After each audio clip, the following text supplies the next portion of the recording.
It's Mon Mothma's HoloNet, and we're just posting on it. Welcome back to Mothmanet News and our 50-day countdown to the Mask of Fear by Alexander Freed. It's day 44. We are 1 week out from the release of this book. I'm so excited. Oh my goodness. It has started arriving in bookstores, at least here in Canada. A very close friend of mine just showed me. I'm so excited for this. Day 44. 1 week out. Ugh. I don't have to keep my silence for much longer. Anyways, today we are discussing Mon's relationship with Tay Kolma. Tay Kolma is first introduced to us in Andor Season 1, Episode 7, Announcement. He is, however, referred to indirectly in Season 1, Episode 4, Aldani, when Mon is talking to Luthen about, the fact that she's like, hey, I found somebody who can help me out. That person, Tay. From that point, we know that Mon believes that she can trust him, and when we meet him, Mon is proven right. As far as we know, Tay is trustworthy. Tay is very, very much devoted to helping Mon out, as we see throughout his appearance in Season 1. We have no idea where Season 2 will go, but I hope that he remains true to what we believe about him. Also, I would like to point out that at this point, the only time we see Tay Kolma or hear him even being mentioned is in Andor, which is worrying. He'll be fine. I believe in him. Okay. Right? He's gotta be okay. I personally really like his character. It's nice to see Mon smiling with somebody and have it be genuine. She deals with a lot at home, but Tay is more than happy to alleviate some of her stress in any way that he can. Typically it's financial. She does talk to him as well, and, maybe that helps. I don't know. Yeah, he seems like a good man, and I really like that, especially given everything else Mon has to deal with in her life. Being heckled in the Senate, coming home to a husband who is, at best, not great. And I don't think that Tay is perfect. I think that he tries to be a good and helpful person, and I do believe that he believes in the idea of the rebellion, even if we never see him, properly join it. I'm hoping that he makes an appearance in the Reign of the Empire trilogy. I think that it could add some more to Mon's story to see the two of them before she reached out to him for reach out for the financial assistance for the rebellion that he ultimately helps her with in Andor. I think that there's a lot of telling things about their relationship being slightly more than just friends, if not at the present in Andor, than at one point in time. I don't think Mon is manipulating him with his feelings, but I do understand how it might come across that way to some people, given that she seems to be somewhat flirtatious with him and playing up their past, whatever their relationship was, that they had. I don't think that she's the type to lead a man on, and I don't think that Tay would ever believe that of her either. However, with additional context, I understand that Perrin might be jealous of his wife's connection with Tay.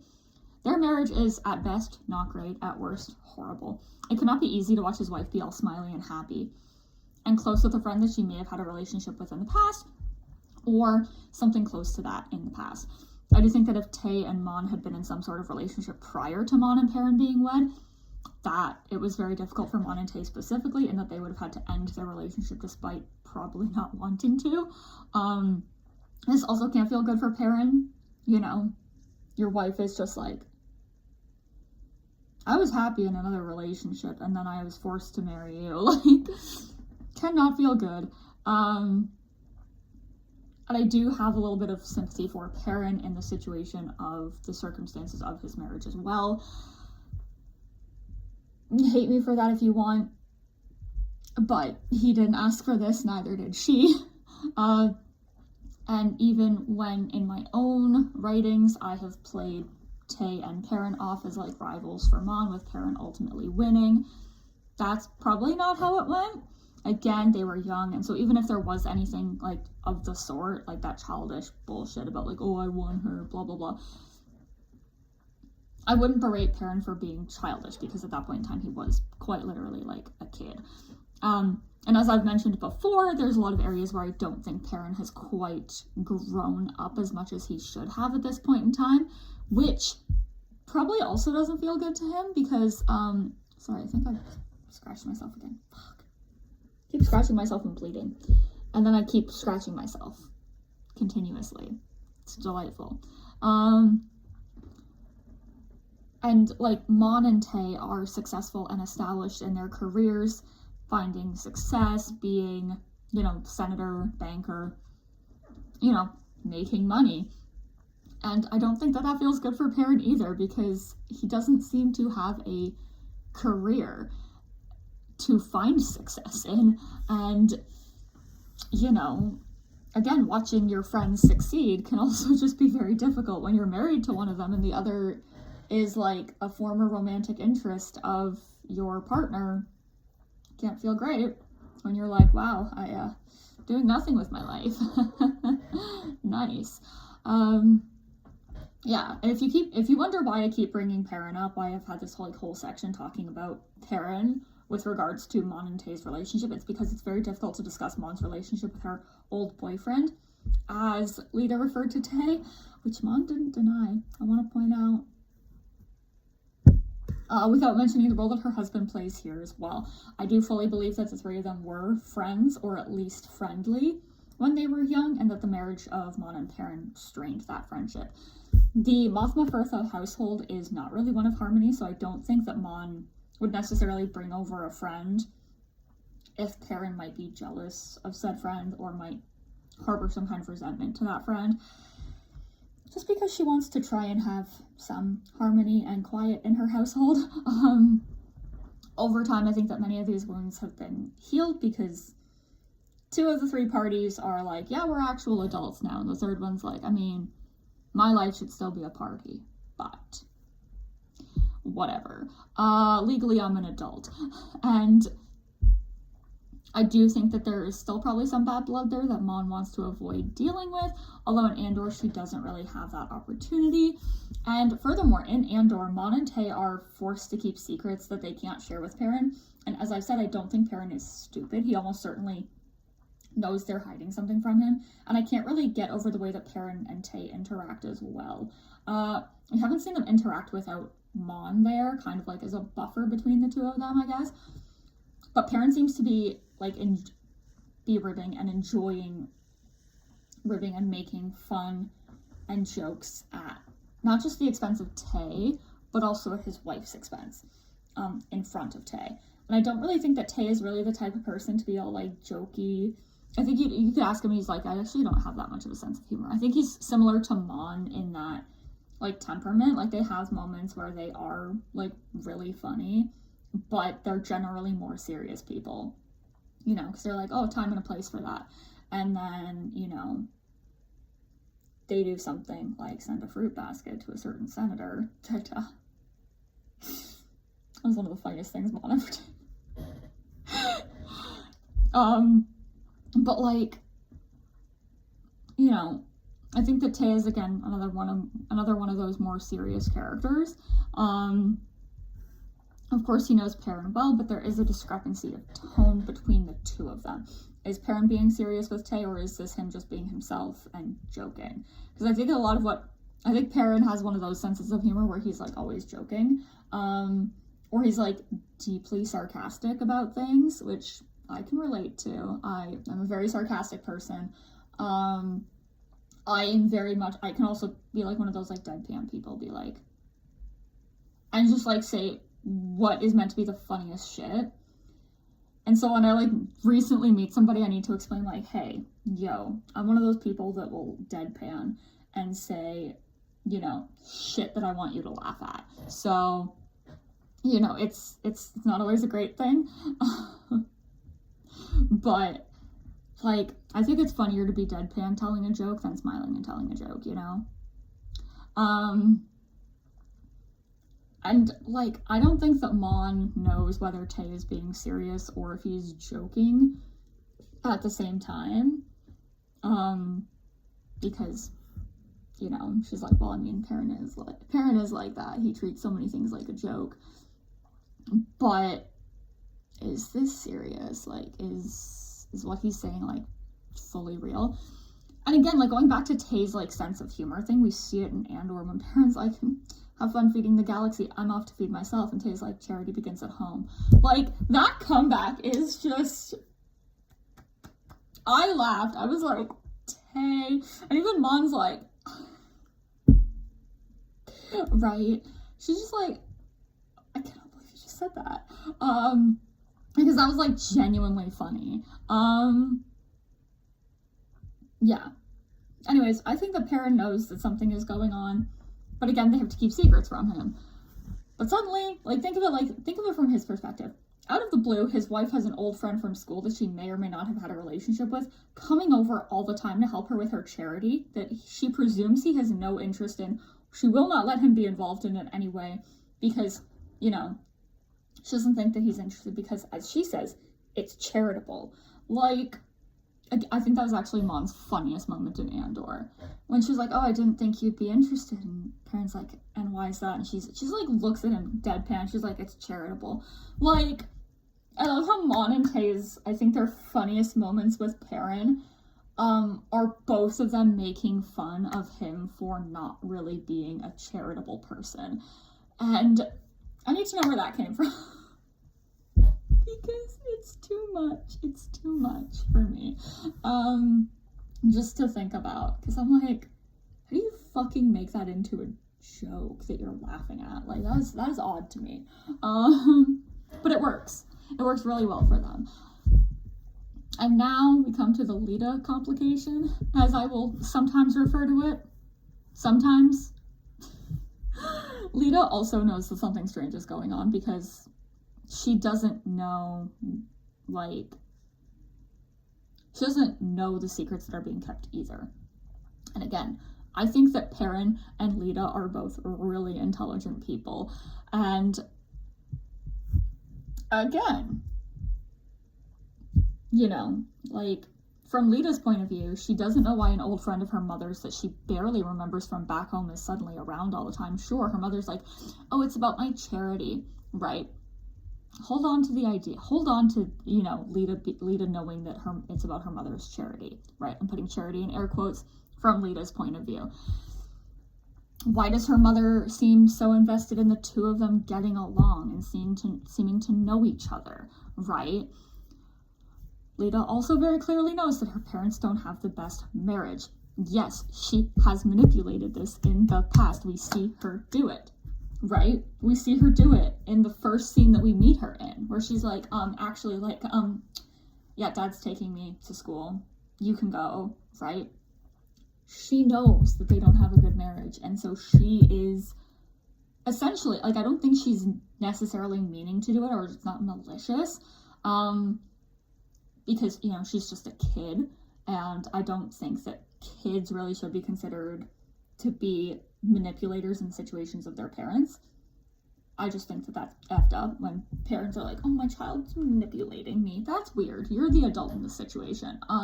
You're the one with the fully developed frontal lobe. Like, get a grip. And also, I do think that children oftentimes will learn manipulative behaviors from their parents, but again, I'm not going to get into that because I'm not an expert in that. And an aspect of Mom's parenting with regards to Lita that I very much disagree with is the fact that she engages in marital discourse in front of Lita, right?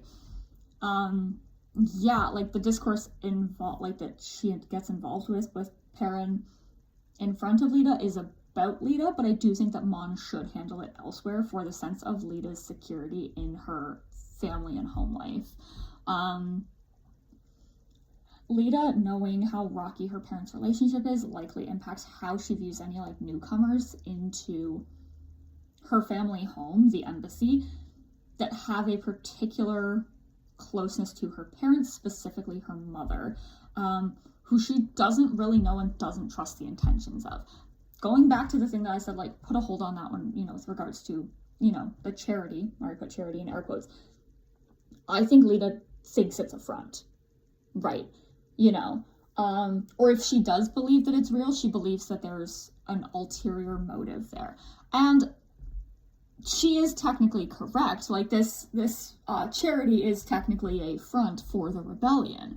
but helping to rebel against a fascist government, I would say, is charitable.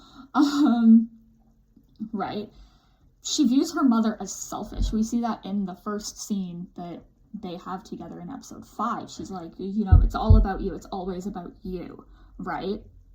And so in viewing her mother as selfish, I'm sure that the offhand remark about Tay being her mother's old boyfriend is more of an expression of her belief that her mother would do something like having an affair, right? She does not trust her mother, and she knows that her mother is keeping secrets, not only from her, but from her father as well, right? And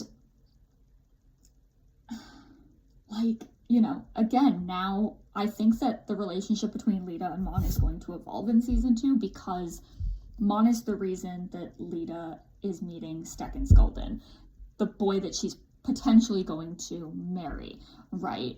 And so I think that she's going to take this as my mother does approve of me wanting to have this traditional life and, have this marriage and do all of these things. I think she's going to take that as approval, and she's going to ultimately think of her mother as somebody that's more aligned with her. So I think it is going to impact that. But I do also think that if we see Lita get married or even come close to that, I'm wondering if this will bring to the forefront a lot of the questions that I have with regards to the situation between Mon, Tay, and Perrin. Because I have a lot of questions. There are a lot of questions there that need to be asked, I think. And again, I will understand if in the context of the show they don't have the time to handle all of that. But I would like for them to at least touch on it, because it is going to be very important. We saw when Mon and Tay were sat down with Davos Skulden, how thrown off and upset both of them were at the idea of Davo bringing Stekken to the embassy to meet Lita, right? Now, again, my thoughts on that, very complicated, because I'm child marriage, bad, right? Traditional, conservative, trad wife, bullshit, bad. However, could this be Lita's best chance at protection from the Empire, following her mother's flee from Coruscant, right? So, again, layers, and I need to know how Mon and Perrin specifically will go about justifying what they have to do. Are Lita and Perrin going to find out the truth? Will that implicate Tay? Will that implicate Mon? How will it impact all of these things going on? And I think that Tay is a really interesting character when we look at his relationship with Mon, because of the way that his mere existence throws so many extra wrenches into the wheel of the household between Mon and her family, right? He makes it way more fascinating, because it's oh, so you've got this guy around now that you're friends with, that you're slightly flirtatious with, but you're keeping even more secrets from your husband and daughter. Delightful. That looks good, Mon. And I really do think that season 2 of Andor is going to have a lot of really interesting, it's going to feel like a soap opera in places, but that is what Mon's storyline has been a lot of in season 1. And I love to see it. I love to see my girl having to deal with drama, because that is so real of her. Yeah. So I think that Tay and Mon have a deeply fascinating history and story, and I need to know more about it. From the moment that I was handed Tay Kolma by Tony Gilroy, I had my hands cupped like this, and I was like, please, can Mon have some happiness? And he dropped Tay into my hands. I have been writing fic about Mon and Tay. I have been slacking on the fanfiction front a little bit, because I've been working on the Monject. So please don't come for me. Please. Please. I have a present coming soon. You'll forgive me. I know you will. Have a little heart to forgive me. Thank you. And basically, like, at least half of their AO3 tag is just my work. I love Monte with all my heart, and I really do need more of them in my life, so I'm really hoping that season 2 blesses me with that, because it's just so good. He adds to the drama, and I love it when a man does that. Give me more. Couple quick housekeeping things before I go, because this is the end of the video now. We still have those Friday passes available for Star Wars Celebration, so if you need one, reach out to me on social media, and I can get you in contact with my friend. My Mon Mothma panel is on the Friday of Star Wars Celebration. Still no news if Toronto Comic Con is also giving me a microphone and a stage to talk about Mon. At this point, though, because I have so much to do, I'm kind of hoping they don't. I will give you an update if they do.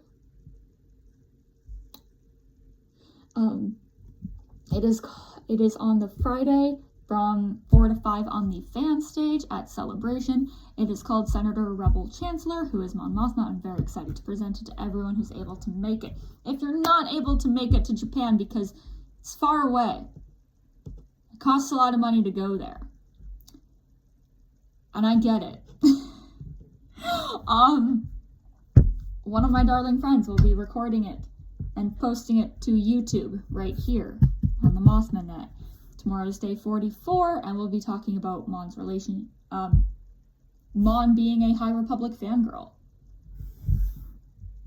I have proof, okay? I have proof that Mon Mothma loves the High Republic, and I'm gonna use it. Gotta do something with it. Yeah. If you like these videos and would like to be kept updated on the Mothma Net and what will be coming after this countdown, please like this video, subscribe to the channel. If you'd like to connect with us on socials, you can find us at Mothma Update. Thank you, and may the Force be with you.